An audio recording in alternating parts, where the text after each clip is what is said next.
Oi, gente, tudo bem? Hoje a gente vai conversar sobre esse livro aqui, História da Beleza no Brasil, da historiadora Denise Bernuzzi de Santana.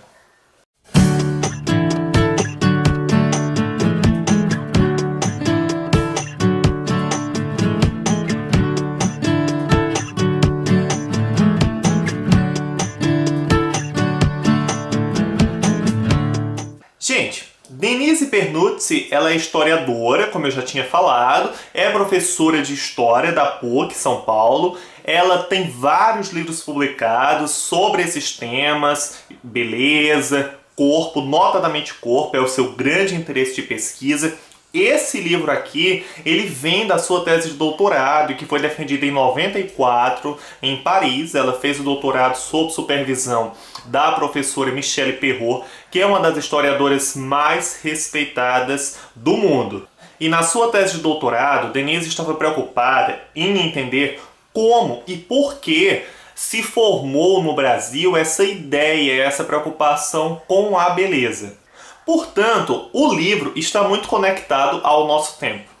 A gente vai no Instagram, vai no Facebook, assiste a novela, assiste a um filme e tá lá a preocupação da beleza, a questão da indústria vendendo que corpo é considerado belo, que corpo não é considerado belo, e como tudo isso tá aí na nossa sociedade circulando, nos capturando, e da mesma forma que está elegendo alguns corpos para chamar de belos, está excluindo vários outros desse enquadramento, digamos assim.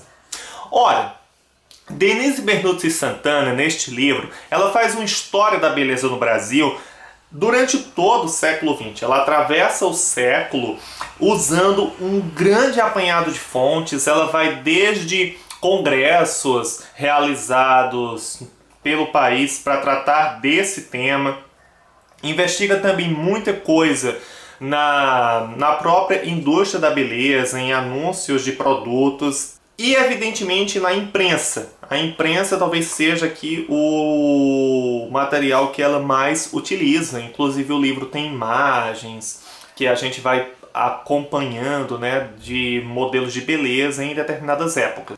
É bem curioso que no livro ela chama a atenção para algumas relações. A relação, por exemplo, entre beleza e elegância, ou seja, no começo do século XX, a beleza estava associada à elegância no seguinte sentido: mulheres belas usavam leque. E não era apenas usar leque, mas era saber como usá-lo, porque o leque era muito utilizado na arte da paquera.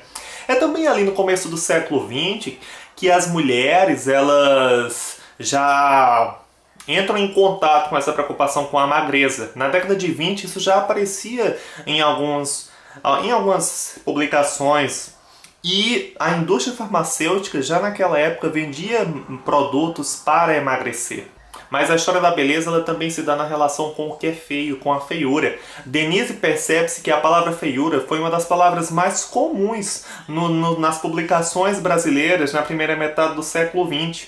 E essa palavra ela vem designar que feias são sobretudo mulheres narigudas, mulheres com sardas, mulheres pançudas, mulheres deselegantes. Ler sobre uma história da beleza é ler sobre como a indústria se apropria da beleza. Não é? Tanto é que nasce aí uma nova vertente, que é a da indústria da beleza. Ou seja, uma indústria que está ali o tempo todo preocupada em vender um produto que, ao mesmo tempo, tem uma relação fundamental com a psicologia do consumidor. Não é à toa que aqui no Brasil, nos anos 40, essa indústria descobre o potencial dessa psicologia do consumidor. Essa indústria também vai se valer, evidentemente, de fabricar um sorriso. Deixa de ser considerado algo supérfluo, isso ali pelos anos 30, e passa a ser considerado, inclusive, uma forma de exercitar os músculos da face. Vendia-se a ideia do sorriso como quem vende que a beleza depende muito daquilo. Um anúncio de creme dental que circula na revista A Cigarra em 37 vai dizer justamente que o sorriso é tudo na beleza, da alma à face. O sorriso, portanto, não é só aquela reação a uma coisa que seja engraçada, mas o sorriso é também mostrar os dentes. Acompanhar as transformações da história da beleza é acompanhar como a própria representação do feminino, especialmente, vai se modificando. Por exemplo, no final dos anos 50, propagandas de shampoo passam a trazer mulheres com cabelo molhado, solto, no banho. Ora, o corpo era um objeto que devia ser resguardado. A partir daquele momento, a partir do momento em que o corpo é dado a ver de um modo tão espontâneo, digamos assim, o que é isso? O corpo passa a trazer uma ousadia, o corpo passa a trazer uma ruptura.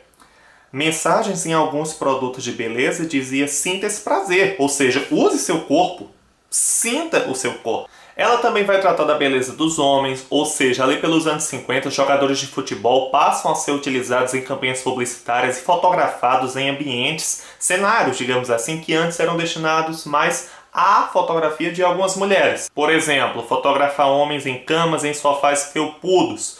O homem passa, portanto, a ser um objeto de desejo. E é muito curioso que isso está acontecendo ali no final dos anos 50.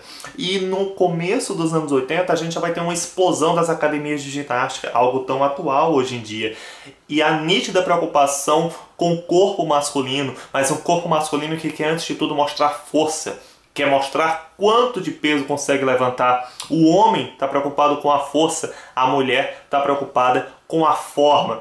Academias de ginástica, elas chegam no Brasil, especialmente em cidades como Rio de Janeiro e São Paulo, ali mesmo, no começo dos anos 80.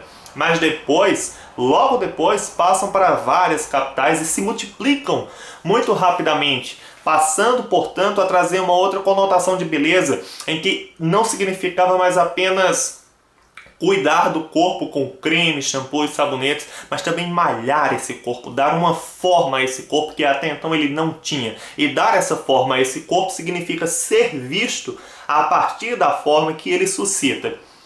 Silêncios, é claro, também existiram. A Denise Bernucci percebe que praticamente não se fala da beleza das mulheres negras e que muitas vezes a pele morena é preferida à pele negra, ressaltando um preconceito que mudaria ali pelos anos 80, quando o mercado da beleza passa a mirar o negro, trazendo produtos especificamente para a pele negra, para o cabelo negro. É daí, por exemplo, que vem o interesse pelo cabelo afro. Nos anos 30, por exemplo, era vendido um produto chamado o cabelezador, uma espécie de pasta mágica que você podia aplicar em casa mesmo e que prometia deixar o teu cabelo lisinho, sem que doesse tanto nos teus cabelos crespos. E a nossa sociedade hoje em dia fala muito também em mulheres frutas, né? Mulher melancia, mulher melão, homem berinjela, enfim, toda uma estética do açougue. Nos anos 50 havia a chamada mulher bucho. A mulher bucho é aquela que um dia teve as formas corretas no qualificativo do ser belo, mas que perdeu, talvez tenha engordado, algo assim. Mas no discurso masculino ela ainda poderia voltar a ser bela. As mulheres bucho, que geralmente eram tão feias que nem pareciam mulheres, no terrível discurso da época, diferiam da mulher canhão, que geralmente era tida como aquela que nasceu feia e não teria como mudar, digamos assim. Agora eu vou ler uma parte do livro para que vocês sintam um pouco da história que será contada. A transformação do embelezamento em gênero de primeira necessidade marcou profundamente o século XX. Foi quando ornamentar-se deixou de ser um gesto moralmente suspeito ou típico de uma minoria mudana para se transformar em direito de pobres e ricos, jovens e idosos. Misturado ao milenar sonho de rejuvenescer, o embelezamento virou uma prova de amor por si mesmo e pela vida. Não somente um dever, mas um merecido prazer. Não simplesmente um truque para ser amado, mas uma técnica para se sentir adequado, limpo e decente. E ainda, a história do embelezamento habita zonas do imaginário ligadas à milenar vontade de se livrar da doença e escapar da morte. Trata-se, portanto, de um tema revelador das maneiras de lidar com coisas consideradas tão supérfluas quanto essenciais, tanto belas quanto feias. Bem, pessoal, o livro é realmente bem bacana. Se você tem interesse por temas como beleza, corpo, história de modo geral, certamente vai se interessar.